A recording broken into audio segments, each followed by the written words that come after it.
arvan, et riigihangete seadus on nagu Tallinna linn, et ta ei saa kunagi valmis ja kindlasti ei ole ka see uus riigihangete seadus kohe kindlasti mitte valmis. Et siin on nii mõningaidki kohti, mis vajaksid kas siis väikest iluravi või siis lausa kapitaalset sellist ümbermängimist, et praeguseks ajaks on Rahandusministeeriumil valmis ka siis ütleme selle seaduse muutmise seaduse väljatöötamiskavatsus ja juba seal on neid muudatusi vist üle 100 ette nähtud. Ja ütleme, olles seda raamatut või olles seda seadust kommenteerinud, siis me ise nägime, et seaduses on õige mitmeid puudujääke Euroopa Liidu õiguse ülevõtmisel. Et naljaga pooleks öeldes võibki kokku võtta, et kui meie kommenteeritud välja on umbes 1400 lehekülge paks, siis kui need Euroopa Liidu õiguse ülevõtmise vead või kitsaskohad oleksid olemata, siis ma arvan, et see raamat oleks kindlasti alla 1000 lehekülje. Kindlasti, poole õhem ma kardan küll. Ja. Samas ega ei taha hirmutada ka, et neid, ütleme, selliseid printsipiaalseid vigu või lünkasid, neid ei ole nii palju, aga lihtsalt on palju selliseid väikseid kohti ja mis vajavad kas korrigeerimist, redigeerimist või natuke läbi veel mõtlemist.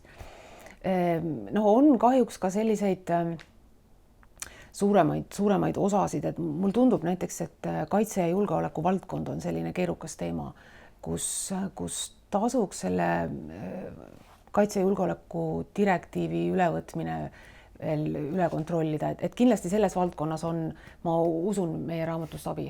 Et seal sellised juhtnööre me püüame anda. Aga kui rääkida veel arengutest, siis isegi riigihanke õiguse arengud mul niivõrd hingele ei kripelda. Küll aga kripeldab mul selline teema nagu horisontaalsed eesmärgid või sekundaarsed eesmärgid, sekundaarsed poliitikad riigihangetes. Ja mida see tähendab? See tähendab seda, et riigihanke läbiviimisel saab tegelikult iga hankija kaasata teatud kaalutlusi, mis ei ole päris otseselt ja vahetult ostetava toote või teenusega seotud, aga mida ta saab sinna selle hanke kaudu kaasa aidata. Näiteks keskkonnasäästlikkus. Väga lihtne näide, kui hankija tellib minu pärast konverentsi osutamise teenust, et siis ta paneb oma hanketingimustesse kirja, et kohvipausi ajal tuleb kasutada kraanivett ja mitte kasutada ühekordseid nõusid. Väike asi, aga kui neid väikseid asju tehakse palju, siis tegelikult siin on väga palju kasutamata potentsiaali. Ja minu arust praegu on neid juhendeid ka päris palju koostatud, kuidas teha keskkonnahoidlikke hankeid, erinevaid sotsiaalseid aspekte, kuidas riigihangetesse integreerida.